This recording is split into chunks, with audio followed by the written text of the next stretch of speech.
முக்கியமான விவசாயியை மறந்துட்டாரு. கரும்பு தோட்டத்துக்குள்ள கான்கிரீட் போட்டு நடந்த விவசாயியை பத்தி அண்ணன் சொல்ல மறந்துட்டாரு.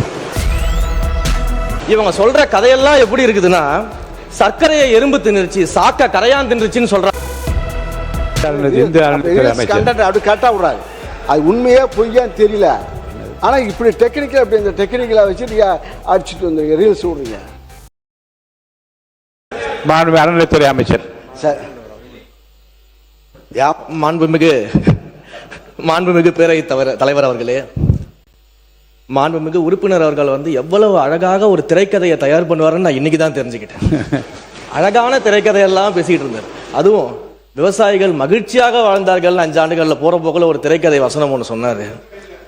போன ஆட்சியிலாம் நீங்க பாத்தீங்கன்னா பல இடங்கள்ல விவசாயிகள் 309 கோடிக்கு நீங்க நெல் சேமிப்பு கிடங்குகள் அமைப்பீங்கன்னு சொன்னீங்களே, என்ன ஆச்சுன்னு பல இடங்கள்ல கேட்டுக்கிட்டு இருந்தாங்க. தஞ்சாவூர்லயே அண்ணங்கிட்ட எல்லாம் கேட்டிருப்பாங்கன்னு நினைக்கிறேன்.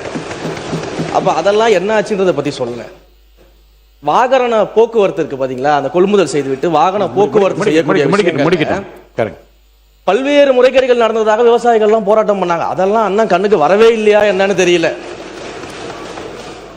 கரும்புக்கு ஒரு விலை நிர்ணயம் செய்துவிட்டு, கரும்புக்கு ஒரு விலை நிர்ணயம் அரசாங்கம் செஞ்சா அந்த விலைக்கு கீழே இன்னொரு விலையை அதிகாரிகள் நிர்ணயம் செய்து கருது கொள்முதல் செய்ததாகலாம் அன்னைக்கு விவசாயிகள் போராடினாங்க, பிரச்சனை பண்ணாங்க. அதையும் அண்ணா மறந்துட்டாரு போல. இப்படி ஐயா விவசாயிகள் சொன்னதான் சொல்றேன், இப்படி எல்லாம் நடந்துகிட்டு இருந்துச்சு.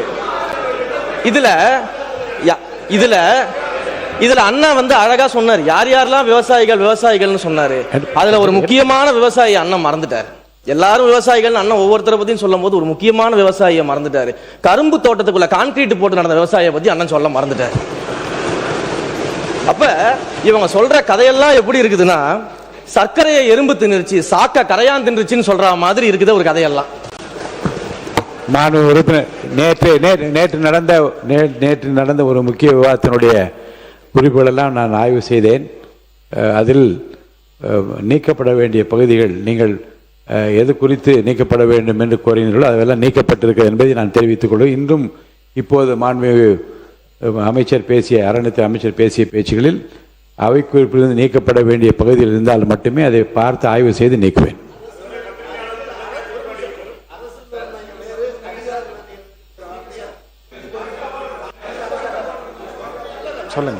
சொல்லுங்க சக்கரபாணி. சரி ஒரு எடுத்துறேன், பார்க்குறேன், கண்டிப்பாக பார்த்துறேன். மாண்புமிகு பேரவைத் தலைவர் அவர்களே, மாண்புமிகு இந்து சமய அறநிலையத்துறை அமைச்சர்கள் சென்ற ஆட்சியிலே நெல் சேமிப்பு கிடங்கு எங்கே கட்டவில்லை என்று ஒரு தவறான தகவலை சபையிலே பதிவு செய்தார். நான் அவருக்கு சொல்லிக் கொள்வது, திராவிட முன்னேற்ற கழகத்தின் தலைவர் அன்றைய முதலமைச்சர் மாண்புமிகு அண்ணன் தளபதி அவர்கள் ஒரு நெல்மணி கூட மலையில் நனையக்கூடாது என்பதை உணர்ந்து அவர் பலமுறை சொல்லியிருக்கார். ஒரு முறை தொலைக்காட்சியில் நெல்களெல்லாம் நலைவதை பார்த்துவிட்டு என்னையும் அன்றைக்கு வேளாண் உழவு நலத்துறை அமைச்சர் அவர்களையும் உடனே இல்லத்திற்கு வர சொல்லி, இனிமேல் தமிழ்நாட்டிலே எங்கேயும் நெல் நலையக்கூடாது, நாளைக்கே தலைமைச் செயலாளரை அழைத்து தமிழ்நாடு முழுவதும் இருக்கின்ற மாவட்ட ஆட்சித்தலைவரோடு ஆய்வுக் கூட்டத்தை நடத்துங்கள் என்று சொல்லி, அதன் அடிப்படையிலே திராவிட முன்னேற்ற கழக ஆட்சிக்கு வந்த பின்பு 18 மாவட்டங்களில் சுமார் 54 இடங்களில் 7.33 லட்சம் மெட்ரிக் டன், சுமார் 383 நவீன சேமிப்பு தளங்கள், சுமார் 825 கோடி 79 லட்சம் ரூபாயில அமைக்கப்பட்டு அதில் 331 கோடி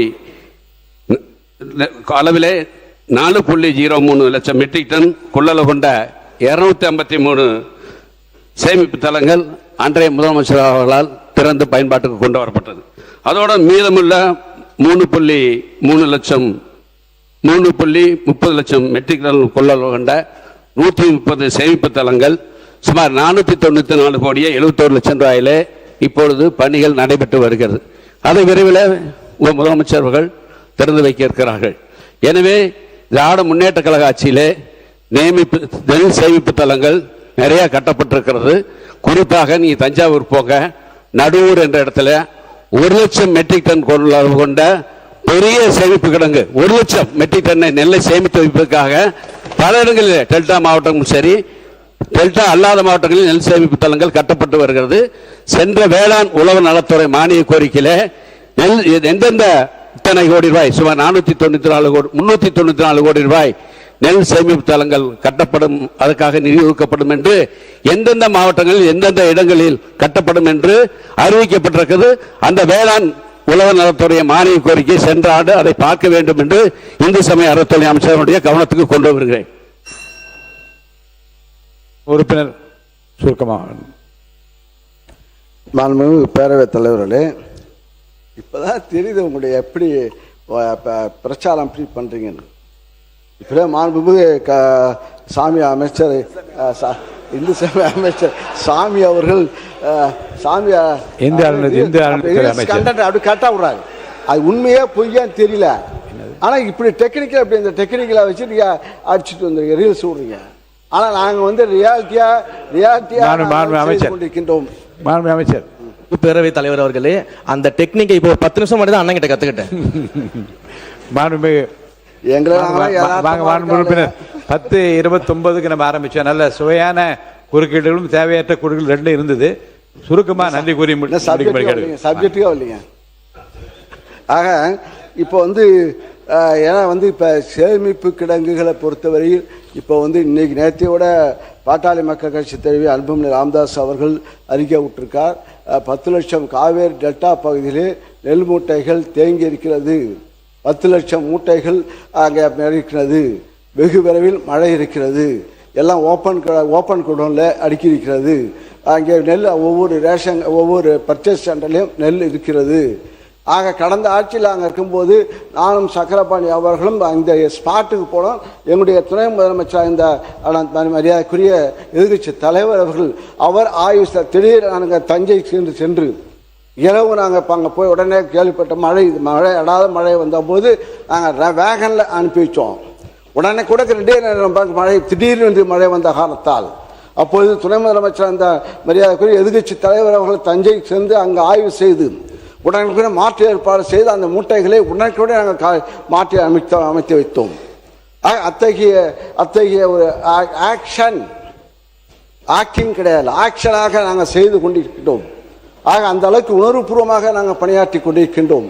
நாங்கள் இன்னும் சொல்ல போனால் உங்கள் பக்கம் இங்கே இருக்கிறதெல்லாம் படத்தை பார்த்து நீங்களாம் வந்தவங்க. நாங்களாம் வந்து கொள்கையுடைய முரசொலி படித்து திறந்தோடு செய்தியை படித்து பொதுக்கூட்டத்தில் பேசி இந்த பக்கம் உள்ளவங்க அண்ணா திமுக தான் சரி திமுக தான் சரி பேசி நாங்கள் வந்தவர்கள். ஆக அந்த மக்களுடைய தெரியும். அந்த அடிப்படையில் தான் நாங்கள் உணர்வு ஒன்றொன்றாக எங்களுடைய முதலமைச்சராக இந்த தலைவர் ஸ்டாலின் அவர்கள் எங்களை பணியாற்ற வைத்தார்கள். மக்களும் அங்கே மகிழ்ச்சியாக இருந்தார்கள். விவசாயிகள் போராட்டம் இல்லாமலே வாழ்ந்தார்கள்.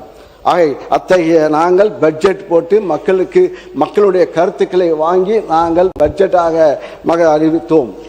ஆக மேலே இப்போ நீங்கள் அறிவித்த நிதி ஒதுக்கீடு பார்த்தா வேளாண் பட்ஜெட்டுக்கு கிட்டத்தட்ட வேளாண்மை துறைக்கு 15 நீங்கள் எங்களுடைய ஆட்சியில் நிதி ஒதுக்கீடு செய்யப்பட்டது 15,230 கோடி. உங்களுடைய ஆட்சியில் உருவாக்கியது 14,955 கோடி.